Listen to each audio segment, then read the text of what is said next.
श्रावस्ती के बाद में आगरा में भाजपा प्रत्याशी के खिलाफ बगावत के स्वर। विधायक पुत्र ने सांसद राजकुमार चाहर के खिलाफ मोर्चा खोला है। विधायक पुत्र चौधरी रामेश्वर ने महापंचायत बुलाकर भाजपा को एक सप्ताह का समय दिया है। राजकुमार चाहर को दूसरी बार प्रत्याशी बनाने से नाराज है। चौधरी रामेश्वर सिंह विधायक चौधरी बाबूलाल के पुत्र बताए गए हैं। भारतीय जनता पार्टी के द्वारा आगरा की फतेहपुर सीकरी लोकसभा सीट से राजकुमार चाहर को दूसरी बार लोकसभा का टिकट दिए जाने से फतेहपुर सीकरी के विधायक चौधरी बाबूलाल के पुत्र रामेश्वर सिंह काफ़ी नाराज है। उन्होंने अपने समर्थकों की महापंचायत बुलाने के बाद में संगठन को एक सप्ताह का समय दिया है। उन्होंने प्रत्याशी बदलने की बात कही है।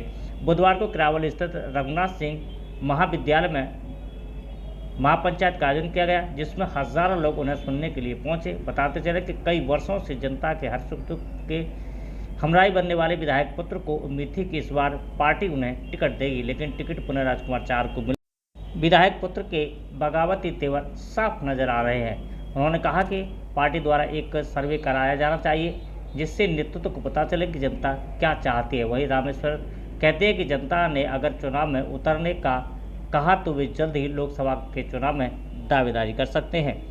आपको बता दें कि विधायक पुत्र के द्वारा इस तरीके की बगावत के बाद में भाजपा प्रत्याशी की जीत में अड़बंगा खड़ा हो सकता है।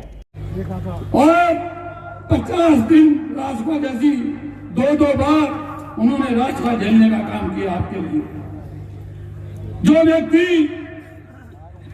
उनका क्या स्वार्थ था, व्यक्तिगत उनकी क्या लड़ाई थी, नहर में पानी नहीं आ रहा तो कुछ किसानों को दिक्कत होगी, बहुत से जनप्रति मुंह मोड़ के दूसरे रास्ते से निकल जाते हैं। लेकिन चौधरी बाबूलाल किसानों के बीच में वहां जाके उनके साथ डंडा। भाई साहब, मैंने लोकसभा की दावेदारी की थी और 2013 से लेके और 2024 तक मैं अनिवार्य रूप से जनता के दरवाजे दस्तक देने का काम कर रहा हूँ।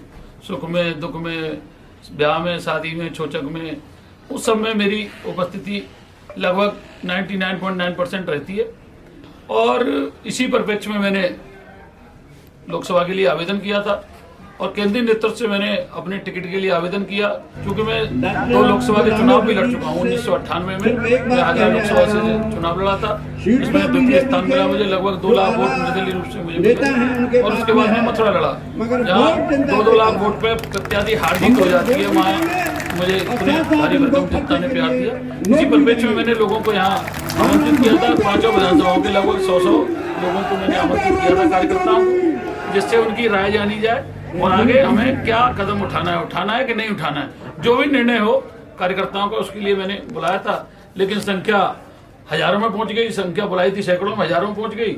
और इसी परिप्रेक्ष्य में उनसे बातचीत हुई है और बातचीत के बाद जो एक सप्ताह का समय केंद्रीय आलाकमान को दिया है, केंद्रीय आलाकमान सर्वे करा ले और सर्वे में जो स्थिति बने, जिसको भी टिकट के लिए वो करेंगे, उसका हम स्वागत करेंगे। तो बैठक में किसी भी तरीके का फैसला लिया गया है आगे की पंचायत? नहीं, बैठक में फैसला यही है कि एक सप्ताह का समय है और एक सप्ताह के बाद अगर पुनर्विचार संभव नहीं हुआ तो बड़ी महापंचायत आयोजन होगा और उस बड़ी पंचायत में जो भी निर्णय होगा वो निर्णय पार्टी के खिलाफ भी जा सकता है और पार्टी के फेवर में भी है। जो निर्णय पंचायत का होगा उस निर्णय से बिल्कुल भी गर्दन